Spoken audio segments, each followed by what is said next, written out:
is Shylo Bijold, and you are listening to Grit and Grace.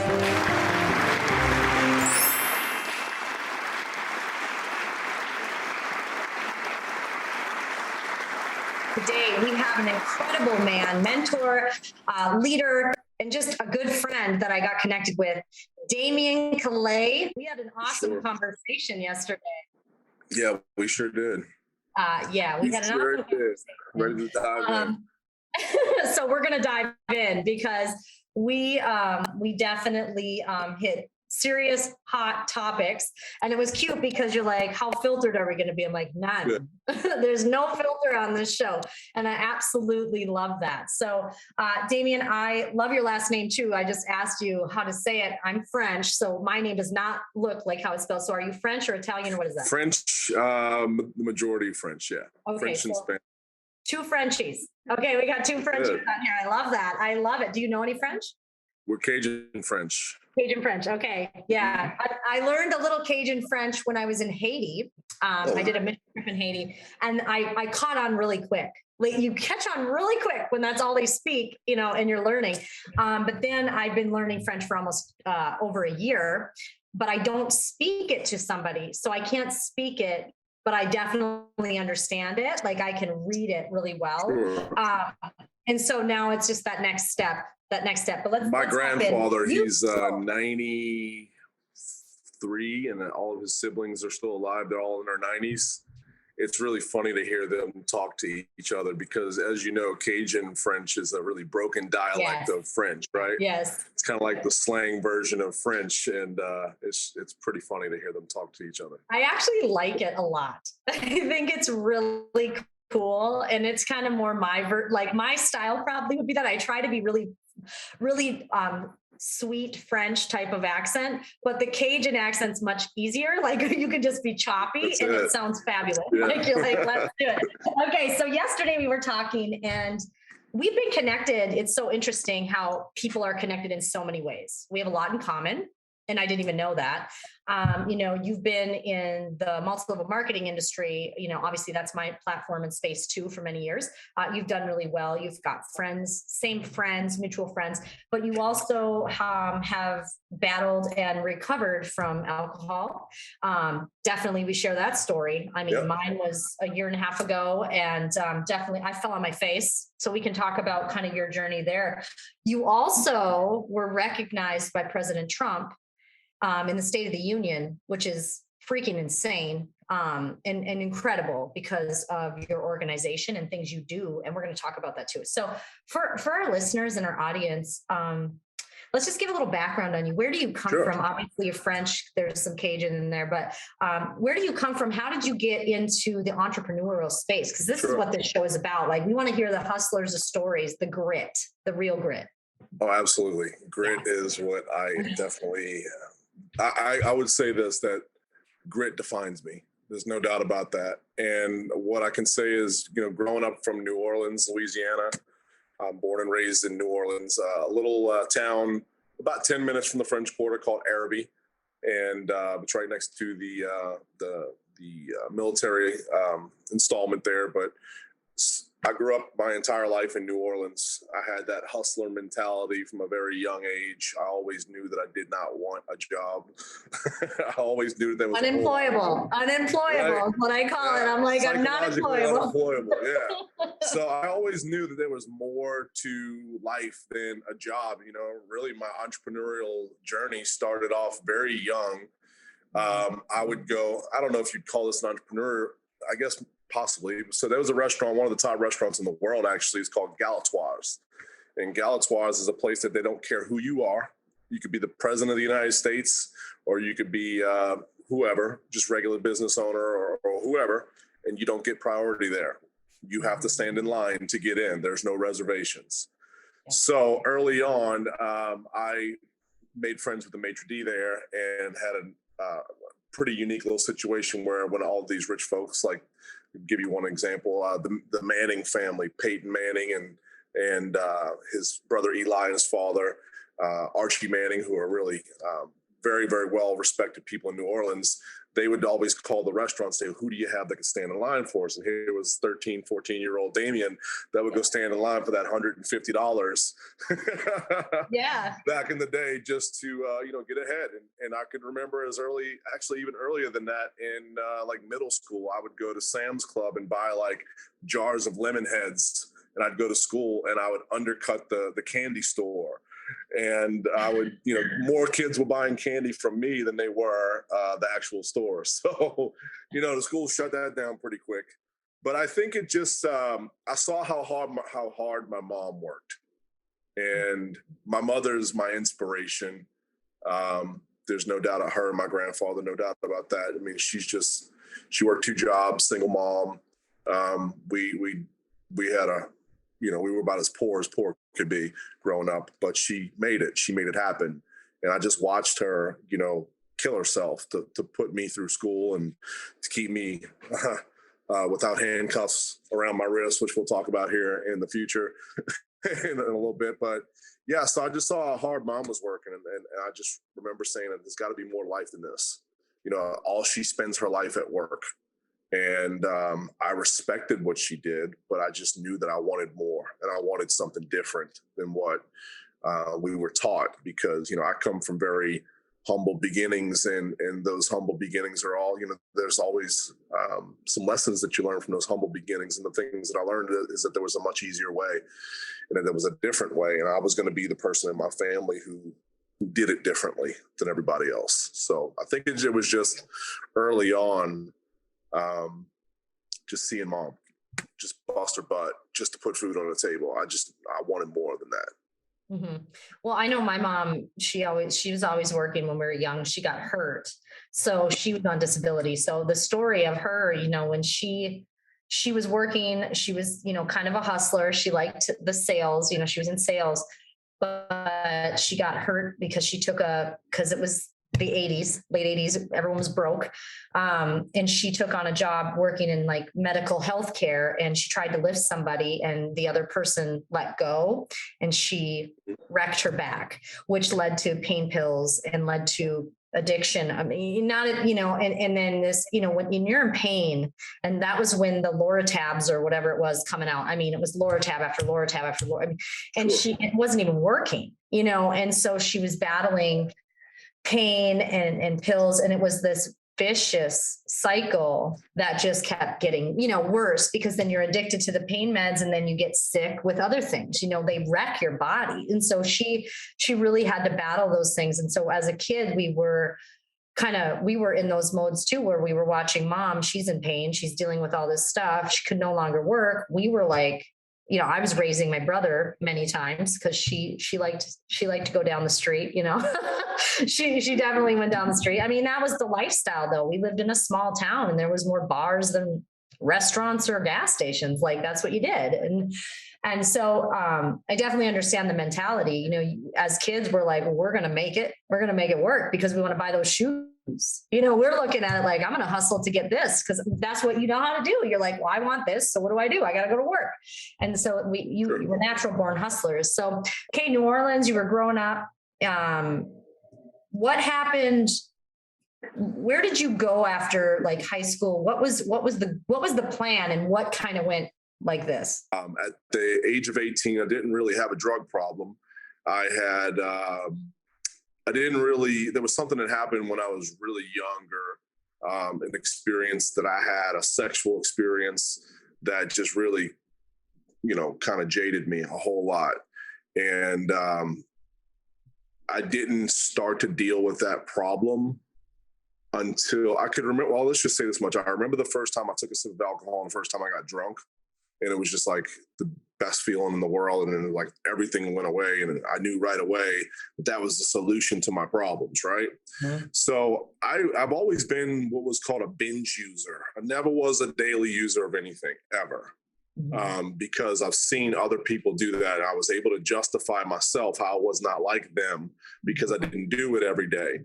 But in my senior year, I happened to give a friend of mine something called GHB. And I was actually the first person in the whole city of New Orleans to ever be arrested for that. And it was a really big deal because at the time it was legal. It was on shelves in health food stores, and it was given to me by a New Orleans Saints football player. I was dating a cheerleader in my senior year that was on the Saints cheerleading staff, and so was he. And of course, I looked up to him because he was on the Saints team, and he was like, you want to, I'm not going to tell you exactly what he said, but he's. I can imagine. Yeah, he goes, you want to feel amazing. Let's just say that much. You want to have a full body orgasm all day long. Drink this stuff right here. It's really good for you. It helps you with sleep and it helps your muscles grow. I'm like, oh, who wouldn't do that? But he didn't tell me not to mix it with alcohol. And he didn't tell me not to, how much to use. And the first day I got it, one of my friends legitimately died. He died, and he was rescued, but he was dead on. He was DOA when the police got there, and they were able to resuscitate him and save him. But long story short, they didn't even know what the stuff was that I had, because again, it was in health food stores, and at the time they didn't even put me in handcuffs for probably 2 to 3 hours while they were taking care of him, and then all of a sudden they found out that the version that I had was a Schedule 3 narcotic. So at that stage of my life, I was, faced with some really tough decisions. And those tough decisions were, my grandfather on my father's side was a judge most of my life. So he told me that if I put myself into a drug rehabilitation center, then they wouldn't give me time, because the kid's family that I gave it to was a very influential family, like my daddy's side of the family was. So, they wanted to see me fry. They wanted me to suffer some consequences, and I understand that. So instead of me going to prison, instead of me going to jail or anything like that, and instead of me going to, explore my collegiate football career, I went into a drug rehabilitation center in Lafayette, Louisiana. And that's where actually I learned a lot about drugs. And that's really where, I believe my interest in drugs was really, hearing all the glory stories. You got out, you weren't, obviously no more ball. Yeah. So what was the direction then? Well, I got out, the scholarship thing was off the table. When you are in the news for any type of drug related situation, they don't care what kind of an athlete you are. There's usually some kind of underlying issues. So for me, I had to go prove myself. I went to Coach Stokely over at USL at the time. It was University of Southwestern Louisiana, the Raging Cajuns. And they switched now. They're University of Louisiana at Lafayette. So long story short, I talked my way onto the football team. Coach allowed me to walk on. I made the team. And in that first year, I was called a prop. For anybody who's, really into sports or collegiate sports, they know what I'm talking about. But it's kind of like a red shirt where you got to sit out for a whole year. Yeah. Mine was due to grades. I never was a good student ever. As a matter of fact, I was probably a D- student, maybe a D+. But, it was just, I always looked at school like, how are these people going to teach me how to do what I want to do when they make $40,000 a year? That was always in the back of my head. Like, how am I going to listen to somebody who's teaching me business at a collegiate level who's never owned a business? And right. So I always thought I was smarter than the teachers. But anyway, that first year, it was a lot of spare time. I was able to practice with the team. I was able to work out with the team, do all that stuff. And in that first period of time, I was actually living in a halfway house. So I moved out of the drug treatment facility into a halfway house.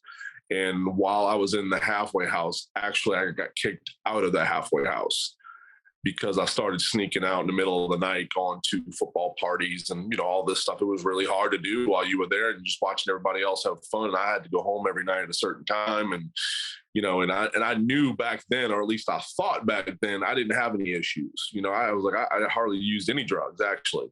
You know, it was just a little marijuana, and I tried that GHB a couple times. But other than that, at the time, I was able to rationalize in my head, man, I'm missing out on all this fun stuff, right? So I ended up getting kicked out. And luckily, for that first year and a half, I was able to maintain my position on the football team. But I then learned about entrepreneurship in the drug world. Let's just say that much. So a lot of what I learned, unfortunately, I didn't really know that I was an entrepreneur back then. I did. No one, like I said, I don't come from a family of very smart business people or people that have owned businesses before in the past. So for me, I kind of found out a lot about entrepreneurship through my illegal activities from college all the way to the time I was 35, actually. That's actually when when I was 27 was when I stopped selling drugs. I was a drug dealer, is basically what I was. I don't know how else to put it, but that's what I did. And, for me, it was not something that I'm proud of by any means today. But of course, we all know that the past doesn't determine who you are today, doesn't define who you are today. It's given me a unique life's experience. Let's just say that much, that I can then now pour into other people that were in the same situation. So for me, it was, it started off really kind of small time stuff. And then eventually our group was crossing Mexican borders. In 2007, the DEA ended up catching up with us. Let's just say that. I had moved away by this time I was living back in New Orleans. This is post-college. So from Lafayette, I quit the football team. I went pretty much all into making money, illegally. And then from there, moved back to New Orleans, connected with some of the guys that I grew up with, which we were all doing the same stuff. And in 2007, April 23rd, 2007. Now, let me take a step back, actually. So in 2004, I left New Orleans. I approached my grandfather and I told my grandfather and my dad, I said, if I don't leave here, I said, I'm probably going to spend the rest of my life in prison at some point. We knew the DEA and the feds were watching us. We were watching them watch us. And I just knew I had to get rid of the people that I had in my life, because I was not a leader back then at all. I was a follower. I was wanting to be accepted. And that's really, when I look back in my life, a large majority of every issue I've ever had was because I was people pleasing other people. I wanted to be accepted. That's all I cared about, because I didn't love myself. I didn't feel like others loved me. And I compensated for that by becoming, let's just say this, I was a chameleon. Didn't matter what group that I was with, I conformed or I adapted to that group and became who they were, because I didn't have an identity myself. And it took for me to, in 2007, at this point, I had moved out of New Orleans. My dad, my grandfather helped me move out of New Orleans to at least remove myself geographically from the situation. I got a job, my first professional job, as a loan originator for a mortgage company. From there, worked my way up to a territory sales manager for a large mortgage company based out of the DC area. So at this stage of my life, I'm doing quite well. I didn't graduate college, although the school now recognizes me as they kind of, I don't know how they do this, but they call me an alumni, but I didn't graduate. Like they actually, they celebrated me, when President Trump recognized our group. They put out a big press release about me and called me an alumni, but I don't have a college degree.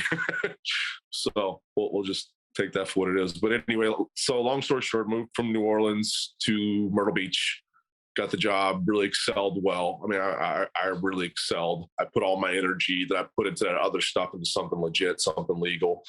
And that's where I got my first taste of the business world. And it was actually my first real professional job. And, started off as a loan originator, worked my way up to a territory sales manager.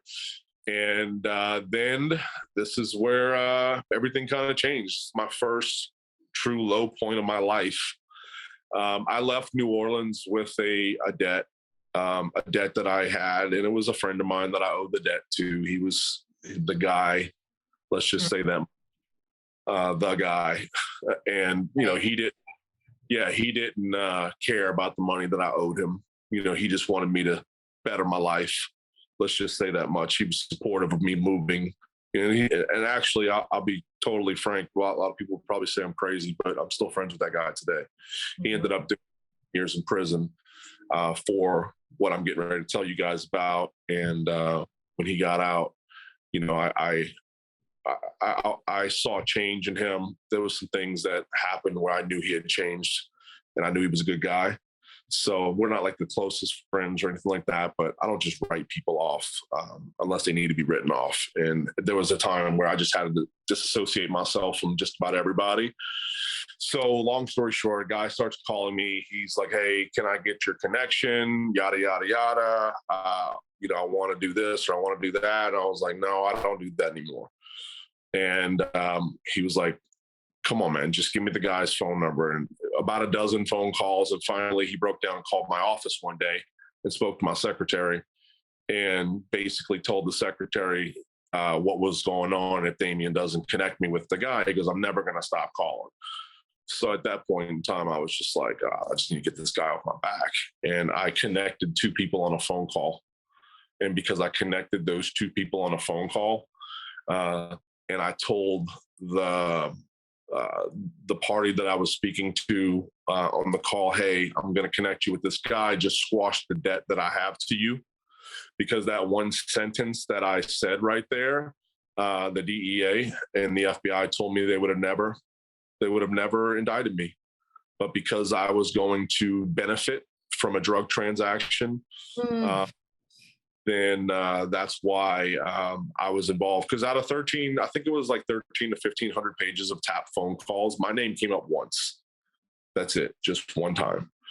And it was this one phone call that was recorded and me setting the people up. And they knew that I had nothing to do with nothing at this point. At this point, it was 3 years after the fact.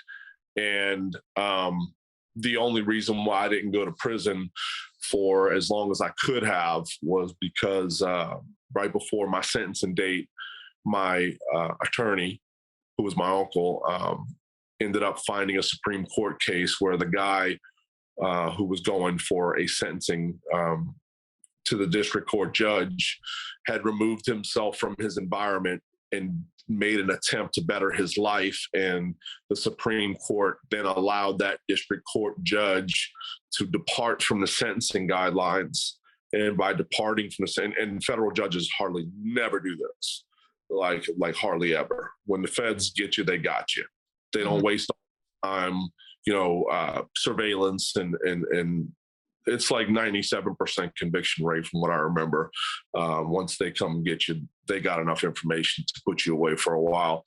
But I was very fortunate that my uncle, literally the night before my sentencing date, the night before, stayed up all night. He found the Supreme Court ruling. He approached the judge the next morning, and I ended up getting a 5-year suspended sentence and 5 years probation. So that was my first real low point of my life. Now you're faced with, you're a felon. Now you're faced with, all my dreams are gone. At least that's what I thought temporarily. And I just remember sitting in the federal probation office and, them having all the different things about jobs on the wall. And I just remember telling myself, I'm done. Like everything that I've ever wanted, everything that I ever dreamed of, everything, it's just over. And I was very fortunate because the people in the federal program, the probation officers, they're very highly educated people, at least at the federal level. They have to have a master's degree. I found that they were not out to get me. My probation officer, Daryl Knockan, made a huge impact in my life. He was one of the first people that introduced me to Christ. He was also one of the first people that showed me really tough love. Like I knew he cared about me.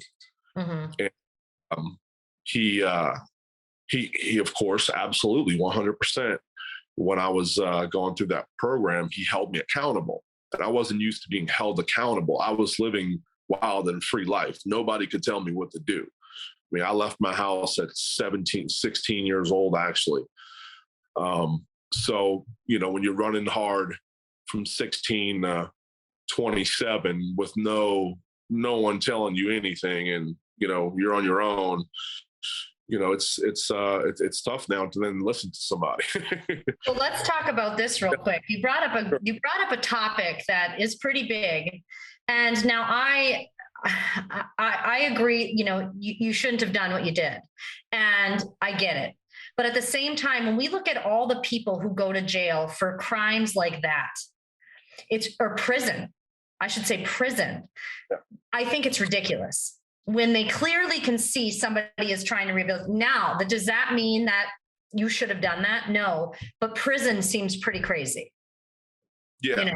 It seems pretty crazy. Like we're putting people in prison where we should not be putting them in prison. There's alternate ways to handle it. Probation, yes, and all that. I agree with that. But at the end of the day, it's extreme ownership also. It is.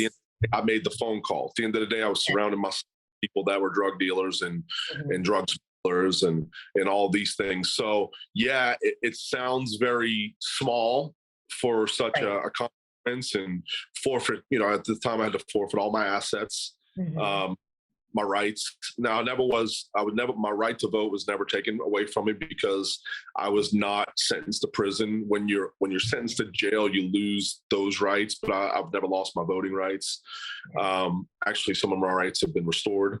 So long story short, you just gotta not be that person to make excuses and look at everything and take full responsibility for everything and say, you know what? Yeah, it sucks. Yeah, I got in trouble for a phone call, but I made the phone call. But you made it. Yeah. And so I want to say this too. I'm 100% accountability. And I'm not saying that, but there are things that happen where there's extreme cases where we see that. And we did bring up President Trump, and I will bring him up quick. People are in prison for marijuana. I mean, I did serve some time in prison, just so you know, between the time that they arrested my office to the time that I was to go see the judge, there was probably a couple months there that I was in the federal penitentiary system. And when you see the amount of people that are in there, the majority Black, for small things like marijuana, the system's definitely rigged, man. That's what I'm saying. I'm not saying people shouldn't get in trouble for doing things. You should, but when we need to redo it, and I am a fan of the policies that Trump was doing on this. That it was really good, and I really supported that. And so I want to pivot real quick. You got in trouble. This wasn't the first, but this isn't the crash. We have a crash coming, don't we? We have a crash. This was the first crash. Let's just say that much. Let's get to the rock bottom, because I think that's where we need to go. We need to hit rock bottom. And I know that when I hit rock bottom, it was public. It was very public and very embarrassing. So let's talk about it. I was very public too. So in the years of that I was in the probation system, I would say I did what I needed to do to get by. And I was learning at this time. I had started my network marketing career in 2007, which is the same year that I got 2008, which is the same year after I got sentenced, is when I went into network marketing, because I saw that there was not many opportunities out there for felons. And I just remember telling myself, I've got to figure out a way. To where I can take the power back, where I'm not, because I remember going on like 150, and this is no exaggeration. I went like 150 job interviews, and not a single one called me back for a second interview, because I checked the box that I was a felon. Mm-hmm. So I initially felt that pain, and I knew that the only jobs that I was going to have to get, and I was applying for jobs in sales and things like that, but I knew that unless I wanted to become a laborer for the rest of my life, which there's nothing wrong with that, but at the end of the day, I had bigger goals than that. So for me, it was, it was a time where I realized in reality smack dab in my face. And I had started some personal growth and I had started some personal development. And I started to have people through the network marketing industry that believed in me. As a matter of fact, my first sponsors in my first network marketing company were all contributors to the book, The Secret. There's a lady named Laurel Langmeyer. Laurel's in the movie, The Secret. Don Duncan, who is her lead strategist and wealth builder for all their seminars. And so this entire camp of people that I was connected to, I just remember telling myself, I don't know what these people are doing, and I don't quite understand this business model, and I don't know much about much, but these people are making it happen. And I just remember that they all looked like they had it together. They were happy. They were just really excited about life. And I knew these were the type of people that I wanted to surround myself with. So initially, I got this initial period of growth, right? But of course, still hadn't dealt with the underlying issue. And the underlying issue, which goes back to, my childhood, of why I was doing the things that I was doing. So let's just say this, 4 DWIs later, one in Louisiana. No, I'm sorry. First one was in Louisiana. The second one was in Mississippi. The third one was in Florida. And the fourth one was back in Louisiana. The reason why I tell you guys this is because an act of God happened next. This is where I literally, there's no human explanation as to what happened next. So on my fourth DWI, I decided to put myself into a drug treatment center. And this was the time that I chose to go. This is the time that I was like, okay, I can't do this anymore. I'm going to kill somebody. I'm going to kill myself. And it was so easy for me to tell myself, you're not an addict. You're not this, you're not that. Because again, I could go a month or 2 months without using. I didn't do it every day, but the second I put one in, I wanted to go harder than everybody, and I wanted to outdo everybody, and I wanted to do more dope than everybody. Yep. I took pride in, one of the little sayings that I used to have was, I'll put you to sleep on uppers, you're not going to, and I took things to the extreme, and I'm not here to glorify that at all, but I'm grateful to be alive right now because of the things that I've done. I don't know how I'm still alive. So the fourth DWI happened, and I put myself in a drug treatment center at this point in time. When I got out of jail, I went from New Orleans, which is where I was arrested for my fourth, to Florida in Okaloosa County, which is where Destin, Florida is. And then from there, when I got out, 3 months later, maybe, at that point, I had no condo, I had no car, I had no money, I had nothing but my luggage. And I was trying to get in. No, at this point, I was trying to get into the drug treatment centers when I got out of Florida. This leads me to a really important story. Sorry, I'm kind of jumping all over the place. You're good. So when I got out of prison in Florida, I came back home to Louisiana with reality smacking me smack dab in my face. And I have nothing. And there needs to be changes. So I went into a drug treatment facility, the first one I got kicked out of. And when I got kicked out of that one, I had all my luggage, I had everything, and I was faced with the fact that I'm legitimately homeless. I have nowhere to go. Nobody wants me. They're tired of my shit. And at this stage, finally, my parents and finally everybody around me stopped enabling me. And they realized that I had to fall flat on my face. And that's what happened. What happened next was there was a 4-day period of me just kind of floating around. Let's just say that much. I didn't have anywhere to go. I didn't have any money, no cars, no nothing. And I remember walk to a church.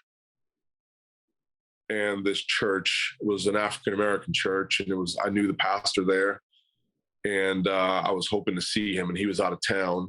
And I did talk to him on the phone. I told him, I was like, Pastor, can you get me into a hotel room for one night so I can figure this out and get myself into drug rehabilitation? And he got me into a hotel. It was on the Ramada Hotel in Metairie, Louisiana, on the I-10 South Service Road.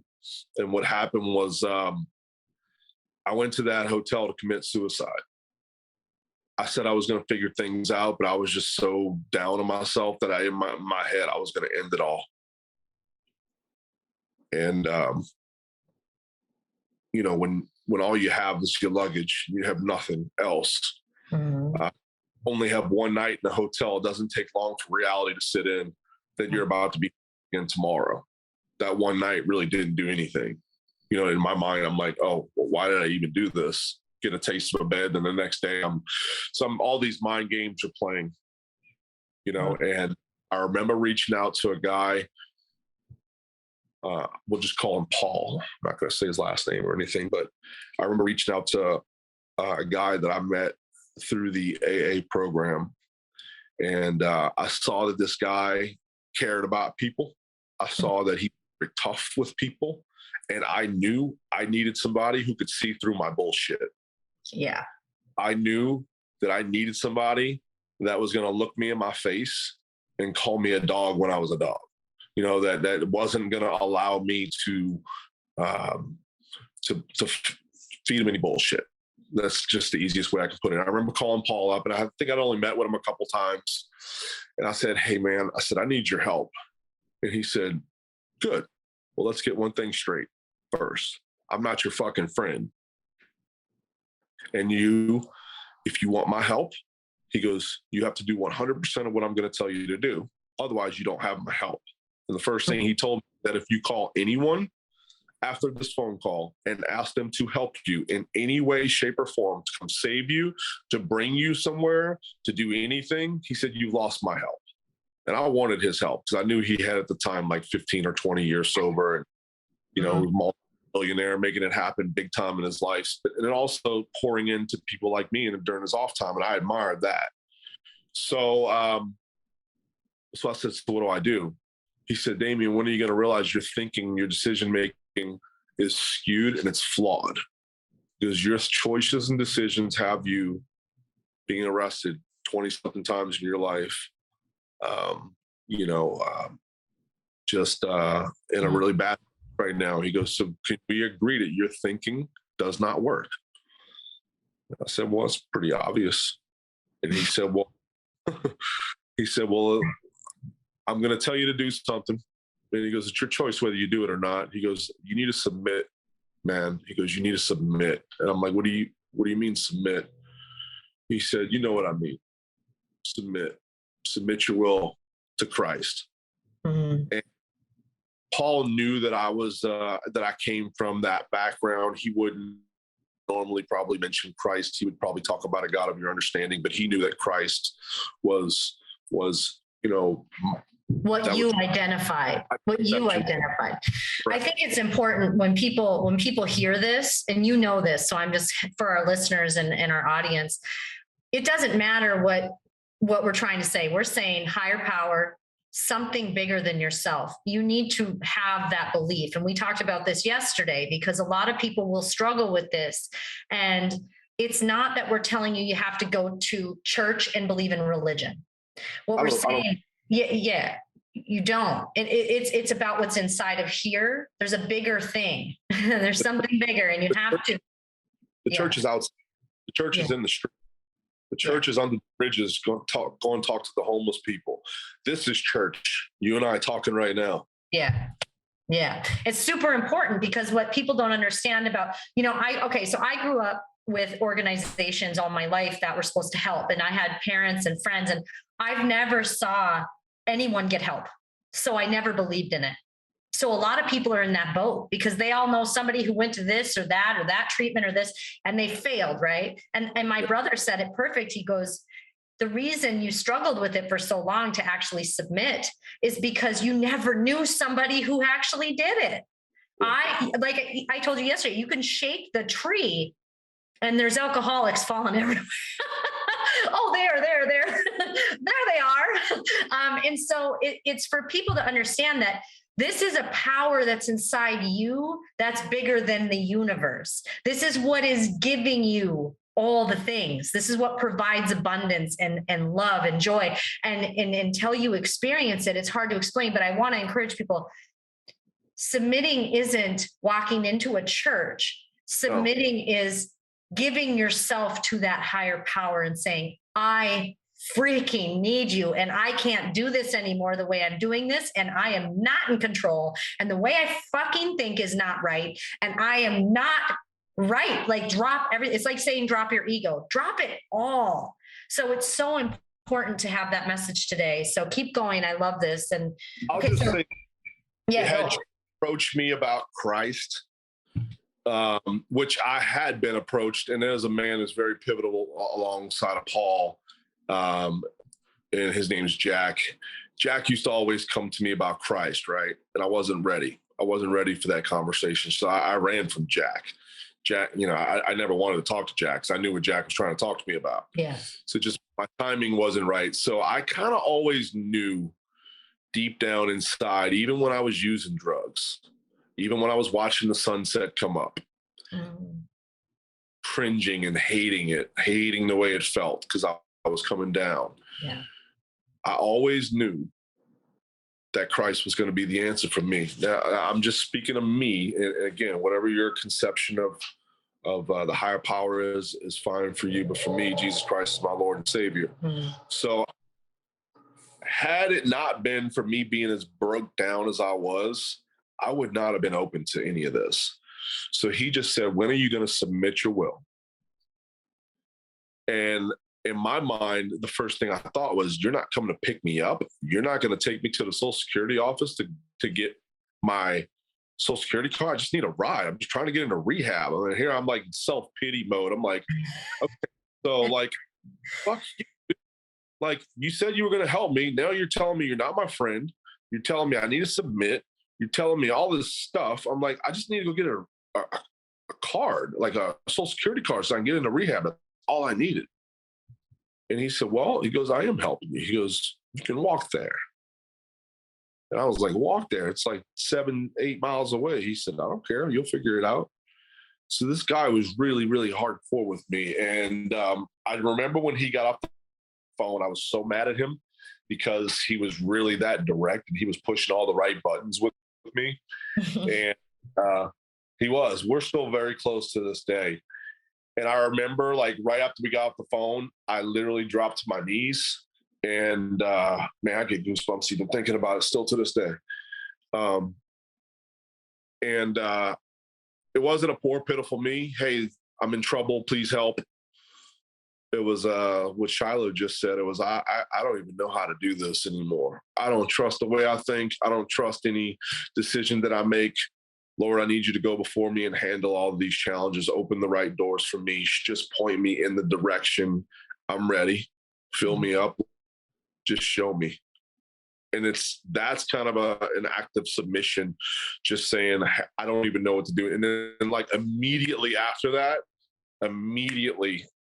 prayer, not a nanosecond after that, the first thought in my mind was commit suicide. And it was like, I was aware that was the enemy attacking me too. Like I knew I had just got on my knees and prayed, probably the first genuine prayer that I've prayed in my life. And because I've always been that person that, only prayed when things were bad and, right. It didn't no relationship whatsoever. It was just all about me. It was very selfish. So at that point in time, it was like this other, I don't want to say, I didn't really hear a voice, but it was like this subconscious thing. Like, I guess it was kind of like an inner, I didn't hear a voice, but it was kind of like my inner voice.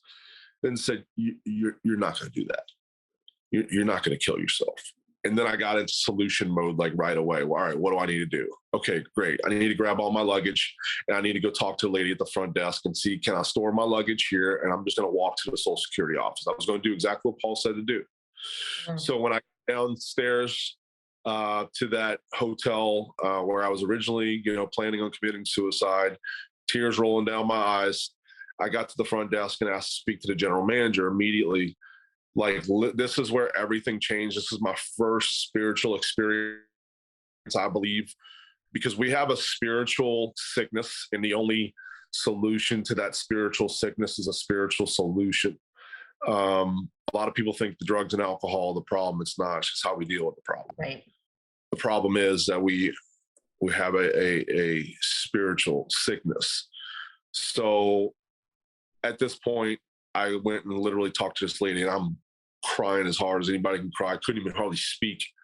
And the first word out of her mouth was, she goes, honey, I don't know what's going on with you. She goes, but I know this. She goes, God sent me to you. Mm. I swear to you, that was when I just knew right away, like something was about to change. Something good was going to happen. So then she gave me $80 cash. I still talk to her once a year on my sobriety day and let her know I'm still sober. Mm. And then I took that $80, took a cab ride to the Social Security office, got my Social Security card, came back the next day. Came back later that night, gave her change back. She wouldn't take it back. She told me to go get something to eat. And then I got into it. She gave me another night actually in the hotel for free. She comped it.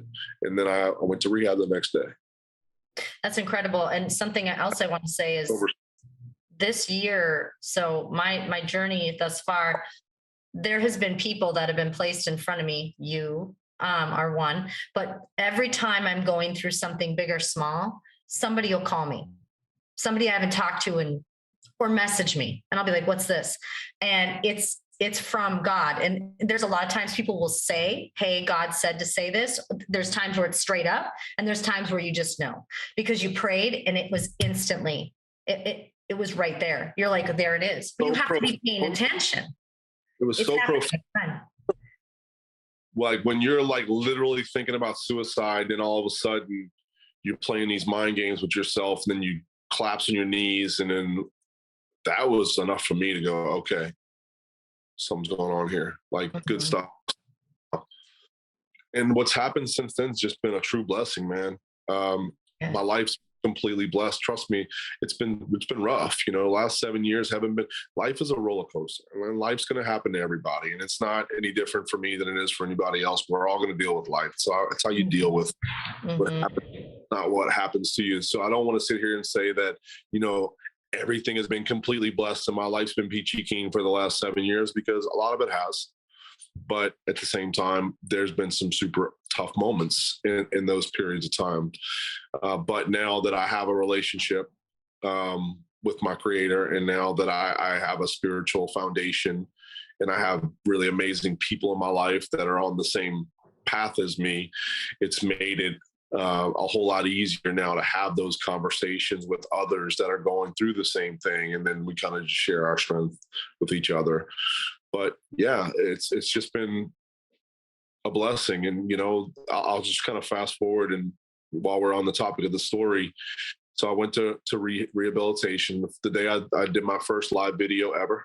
I don't even remember back then if it was live. I think I recorded it, actually. I think it was the first video I ever did. I was telling everybody how much of a fraud I was, and that I was going to come clean about some stuff. I had to, and I knew that by me putting it out there publicly, how much longer do you have? Would be watching me.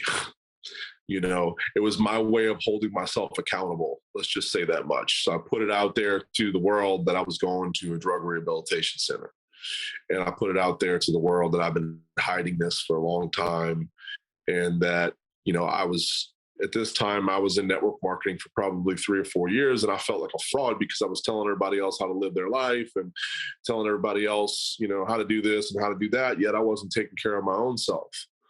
So I felt like a fraud, and I needed to come out and go into drug treatment center with, I thought was a clean slate. So I cut this really heartfelt video and just exposed everything, like everything.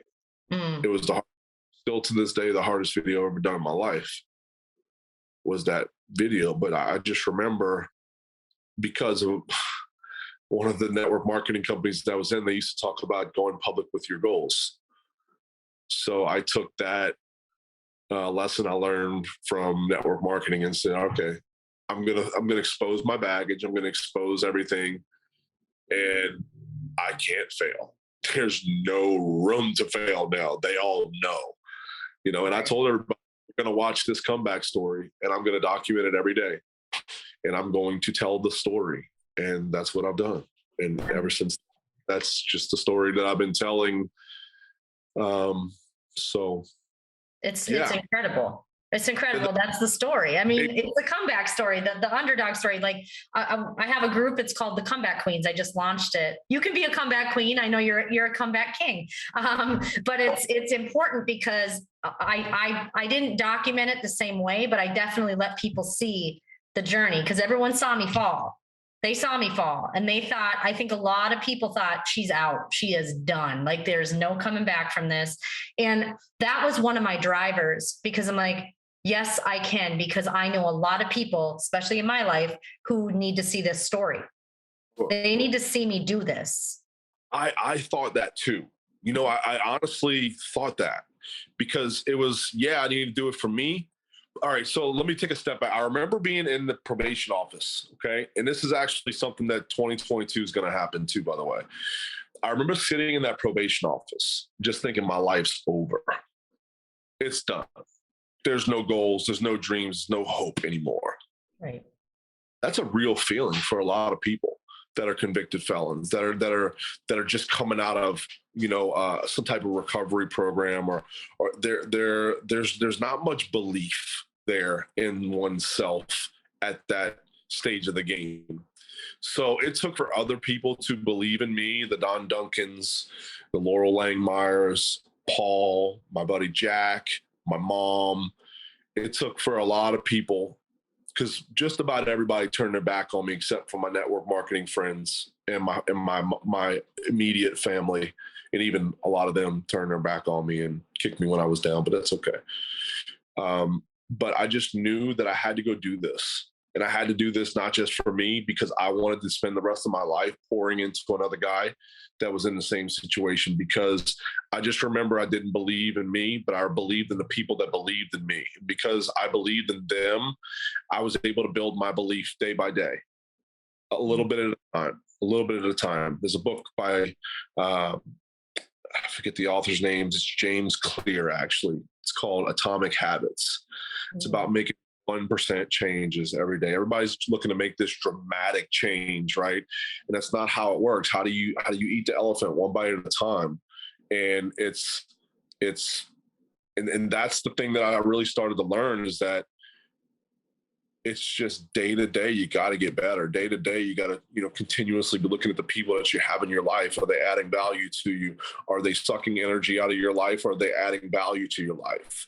And at this stage, when I decided to just completely clear my slate of everybody who I was hanging with, I knew that I was going to build a really solid inner circle. And I was really cautious as to who I let in. I was really cautious to who I let around me, even. And there was a period of time where I had to cut some of my immediate family off because they were so negative about a lot of things. They were chopping me down because I was trying the network marketing thing. And, a lot of them didn't support a lot of things that I did. But now, I would say that my family is very proud of me. And, some of them are. There's some of them that like, so yeah, it's just a matter of taking massive freaking action, man. At the end of action solves all problems. And what you got to realize is this: you're God's highest form of creation. You're God's highest form of creation. I tell you that only to tell you this, because if you can truly identify with that, and if you can truly believe that, and you truly understand, man, you got the spiritual DNA of the creator of everything running through your body. I mean, literally. And if you do that, you can come from a place of power. You can come from a place of strength. And you can come from a place of knowing that you have a birthright to prosperity and abundance. You have a birthright to, just abundance. Let's just say that much. We're not meant to live scarce lives. We're not meant to live the way that people are living right now. And most people are living far beneath their potential. Most people are tapping into 20% of their potential because they're letting the past weigh them down. The only thing that matters, Shylo, is right here, right now, you and I are speaking. That's all we have. Yes. That's it. There's nothing else that matters. There's nothing in my past that can hurt me. It's only the meaning that it has is the meaning that you assign to it. And that's the beautiful part, is when you can realize all this stuff. And I would never have been able to realize this had it not been for, the network marketing industry, my entrepreneurial journey, and all this stuff, and personal development, the seminars. And the best investment I've ever made is the investment in myself. Mm-hmm. Period.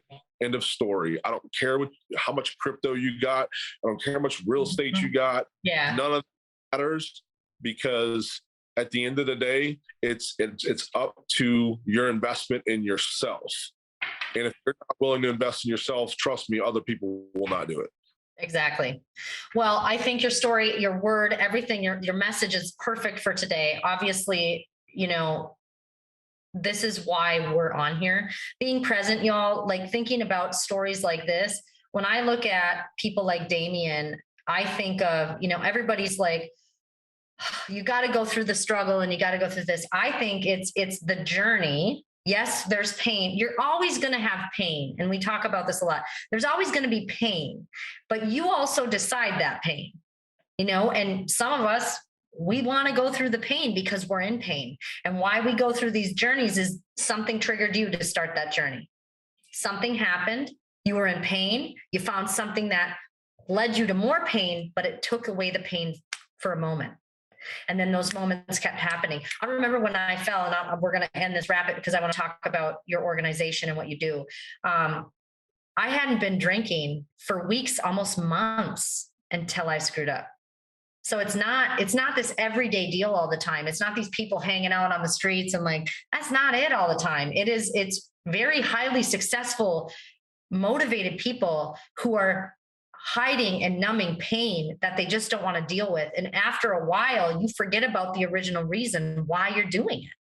You don't even remember. You're just freaking doing it to be whatever, a different person, to be a liar, basically. And I remember when I had to fully come to reality with myself, I was lying to everyone. I wasn't a good friend. I thought I was the best friend in the world. Then I thought about it. I'm like, they don't even know who I am, because I got this other version of me sitting in the bedroom, drowning myself, watching TV, passing out, doing all this stuff. I'm like, nobody sees that. And then I push everyone away. I'm getting in fights with people. It just got so bad where I'm like, I don't even recognize my damn self. I didn't. I was looking in the mirror in a hotel room, just like you, ready to be done. I'm like, I don't recognize this woman. I'm not proud of this woman. I was going to kill myself at a company event. And something stopped me. And instead of doing what I was going to do, I grabbed my phone, changed my flight, and I left in the middle of an event. And I'm like, I'm out. I got to go home. But without going through all that, you wouldn't be able to say what you say today now that you look in the mirror. Right. Exactly. Today. Exactly. So let's talk about your foundation. You were recognized by President Trump in a State of the Union. Yeah. I literally learned this from Sean Whalen. Okay. When I look at myself in the mirror now, I'm forced to tell myself, you're a fucking badass. It's true. Well, no, I say, you're a fucking badass and I love you. But I always tell myself I love me. I never used to, because I didn't love me. No. But today I can sit here and look back through all the pain, look back through all that stuff. And I think a lot of people try to avoid the pain. Mm-hmm. My advice is go through the pain, but go through it with people that have been there before. Mm-hmm. So I wanted to insert that little part is, it used to be, I used to literally not be able to look in the mirror. I used to hate what I saw in the mirror. And today when I look in the mirror, I legitimately tell myself, and there's actually an exercise that I do every day for about 3 to 5 minutes where I tell myself over and over and over, you're a fucking badass. I love you. You're a fucking badass. I love you. Then I read a long affirmation to myself in the mirror. It's so true. People have to do that. The I am statements, affirmations. I'm big on that. I always have been. But I used to put myself through pain, tattooing, plastic surgery. Not that I had the types of things I would do to myself there was pain, but at least I was controlling it.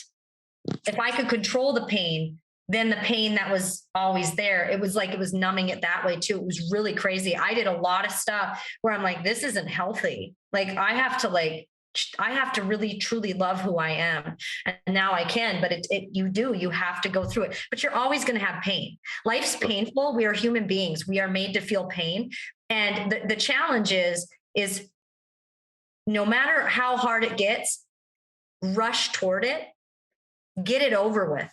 Be the first one if you have to get it over with, but get it over with and feel it, process it and heal it, and you'll be okay. So let's talk about it. Let's talk about your foundation and what you're doing. Yeah. So this is a bittersweet story, actually. I'm going to tell you guys this up front.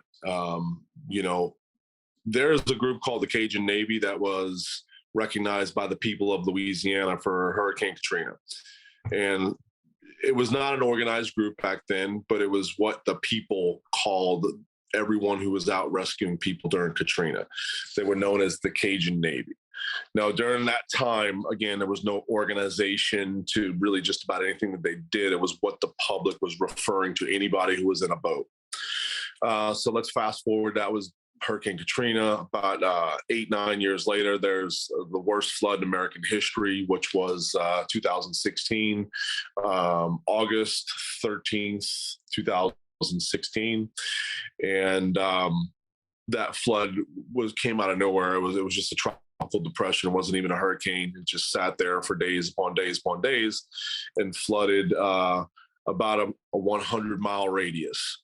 Let's just say it was the biggest flood our country's ever seen, still to this day. So at this point in time, I'm about 6 to 8 months sober. I'm not 100% sure the exact time. And myself and a guy that I knew that I met from the network marketing industry, actually Lane and I decided we wanted to go volunteer. Now, I did not own a boat at this time. Okay. So So what ended up happening was we went to a parking lot. We heard a rumor of a bunch of volunteers going to a Home Depot parking lot to rendezvous with people that had boats, and we were going to go out and rescue folks. Well, when we got to this parking lot, there was about 40, 50 people were there, and there was nobody with boats that showed up. So there was a gentleman by the name of Chris Clark. Chris was in the crowd. He had drove like 23 hours from Utah to try to make it to his house before the neighborhood flooded really badly. He had a 4 and a 5-year-old that was stuck in a house with a babysitter, and he couldn't get within 8 miles of his children. So I saw the plight, and I just saw this man was like, he was crying, and he had a New Orleans Saints hat on. So naturally I was drawn to him because he was crying and he had a Saints hat on. So I walked up to him like, "Hey man, what's going on? Is there anything I can help you with?" And that's when he broke down in tears and told me about his children just being stuck in a home. And I said, "Look, I've got a pretty good social media following, and I kind of understand social media. And I said, I'm willing to bet that if I can use your story to tell on social media, I can get some boats here." And I had no idea what was getting ready to happen was going to happen. I mean, I knew I'd be able to find us some boats, but didn't know that we were going to start the first ever organized Cajun Navy group. So we did a video titled "We Need Boats," and I'm simply interviewing Chris. And then out of the corner of my eye at a gas station in Baton Rouge, I saw there was a gentleman who was actually an attorney. And this time I didn't know any of this stuff, but we called him our Good Samaritan. He was at the gas station fueling up his boat to put it in the water to go out and rescue. And I told Lane, literally while I'm videoing this guy, I'm like, "Go get him." Like, I'm pointing to the gas, like, "Go get that guy." So Lane bolts over there. I'm, interviewing Chris.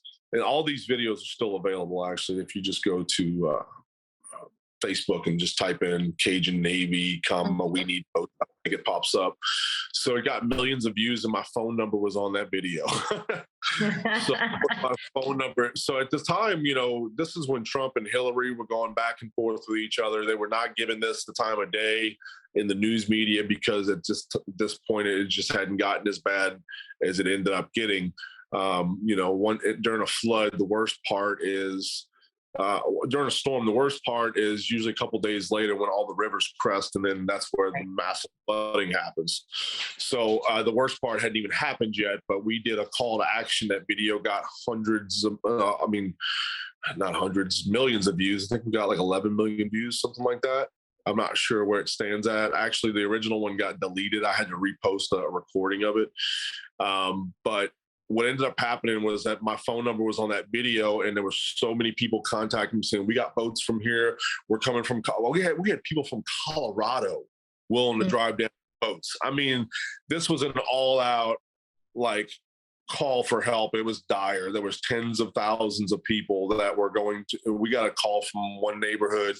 There was nothing but elderly people that were, out of electricity. They didn't have any of their ventilators or their meds, and they were on like day 3 or 4 with nothing. And the federal government just moves too slow. So by us doing that call to action, we were able to put thousands of boats in the water that day.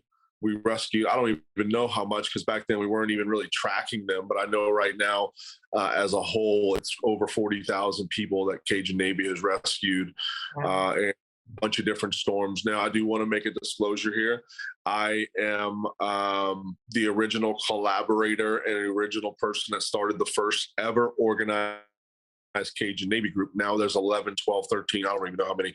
There's a lot of different Cajun Navy groups right now. We're not all the same. Okay. So I personally resigned from my own group because it became too much about titles and about getting in front of cameras. And because of the amount of press that we got, I found another group that I identified with better. That was a Christian-based group, and I found that these guys did it for the right reasons. They prayed before we did the thing. And so future storms, after the original storm, and with the group that was started from my original group, we just didn't see eye to eye, and our vision wasn't the same. So I then partnered with another group. I am not at all involved in the day-to-day operations anymore of any of these groups, but to be the catalyst behind all of it, the person that shed light on it, because of the amount of people that reached out, we were putting somebody together that was able to bring technology and systems to everything. And then how we did everything was, there was so much information coming through my phone that I had to literally give my phone to somebody and say, I need you to do something with this. I can't even handle this. It was like every second somebody was calling me, texting me, Messenger, all this stuff. So we started a Facebook group where we can channel all that information into. And then we set up admins. Within 48 hours, we had a group in Silicon Valley, California, who put together an app where we were able to check as calls were coming in, we're stuck here, we're stuck there. We were able to populate a map to where we weren't crisscrossing each other, because the first 72 hours, it was mayhem. Imagine this. Imagine a city. Mm-hmm. The signs, everything in that city underwater, and you got to drive a boat in that. Mm-hmm. So we were running up on top of cars, putting holes in boats, and we realized really quickly you couldn't use a fiberglass boat.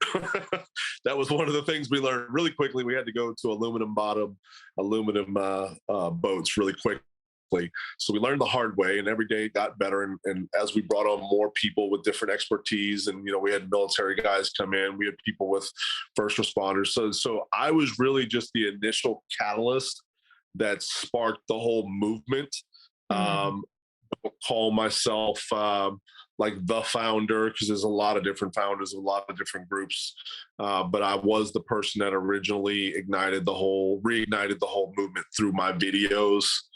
And yes, President Trump addressed the Cajun Navy in the State of the Union address as American heroes. But I'll just tell you this, Cajun Navy to me means a couple of things. Cajun Navy is an example of what our country can be like. Think about this.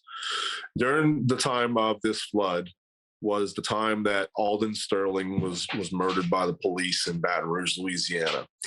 And that was a situation personally where I could not take the police's back on this particular one. Now, I do back the blue 100%.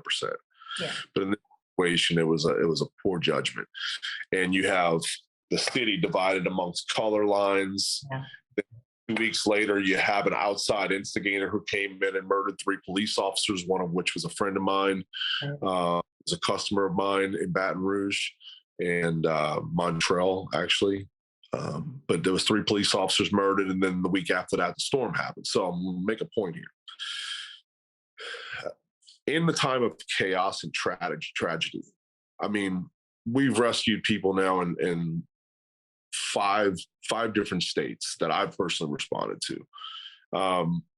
4 different states, sorry. In all of these situations, in all of these times of tragedy and times of turmoil and times of natural disaster, the labels go away. Yep. Nobody cares about Democrat, Republican, Catholic, Buddhist, Black, white. None of that matters. So to me, whenever I was always interviewed about the Cajun Navy, they said, what does it mean to you? I said, it means that we can show the world what this is supposed to be like. You know, in a time of tragedy, in a time of crisis, we go back to being who we are. And as human beings, we're not taught to hate. Well, we are taught to hate. We're not born with that ingrained in us. We're taught hate.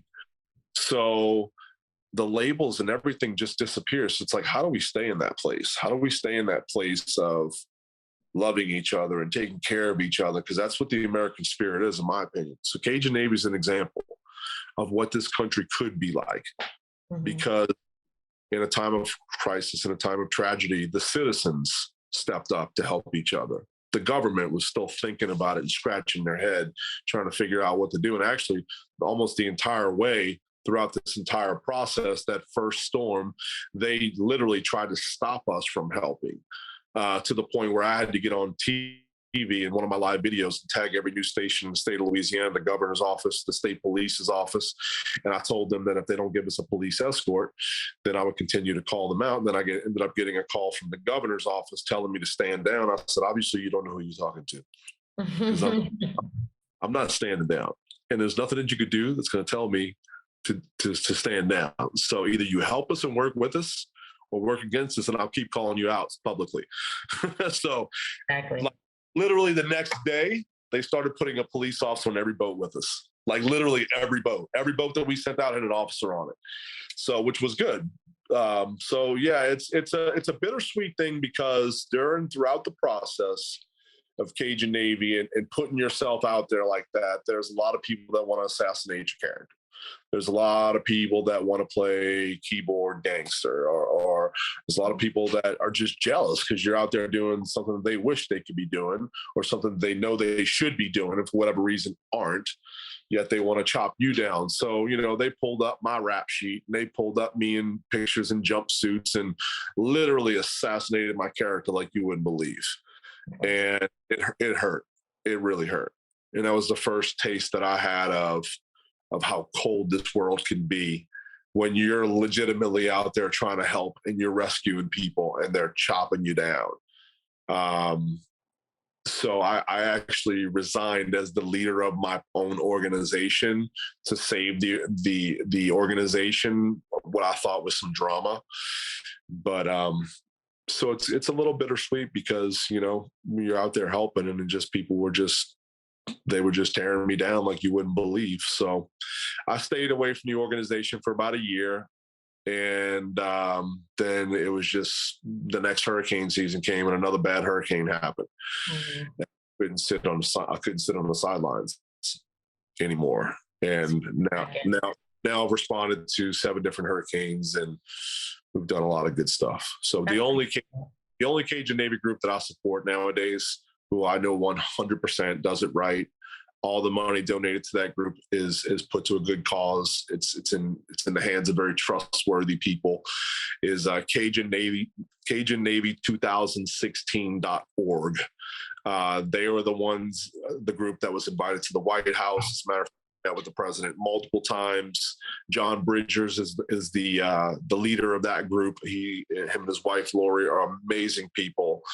So those people I consider family nowadays.